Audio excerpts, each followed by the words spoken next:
Saudaraku, penjabat atau PJ Bupati Aceh Tenggara, Dr. Ade Syakir MSI melakukan inspeksi mendadak di Puskesmas Sukamakmur, Kecamatan Semadam pada Kamis 15 Juni 2023.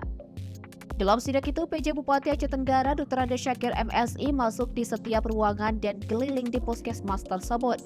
PJ Bupati Aceh Tenggara berada di Puskesmas Sukamakmur, didampingi oleh Camat Semadam, Ari Safrizal Arma SSTP, serta staf senior ASN di Puskesmas tersebut.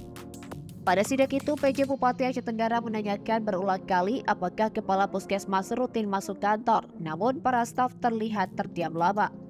PJ Bupati Aceh Tenggara itu juga sempat mencabut rumput yang menempel di lantai keramik di belakang ruangan puskesmas hingga mengkritisi lahan puskesmas yang tak dimanfaatkan untuk penghijauan. Saat sidak itu, PJ Bupati Aceh Tenggara menemukan adanya sarang laba-laba di plafon, lantai berdebu, jendela berdebu, toilet rusak dan jorok, lemari obat rusak, dokumen administrasi ASN berantakan. Selain itu, juga ruangan kepala puskesmas berdebu dan juga ada lambang Garuda, gambar Presiden Republik Indonesia Joko Widodo, namun Wakil Presiden masih gambar yang lama, yakni Dr. Andes Haji Muhammad Yusuf Kala. Seharusnya pasangan Presiden RI Joko Widodo dan Wakil Presiden Ma'ruf Amin.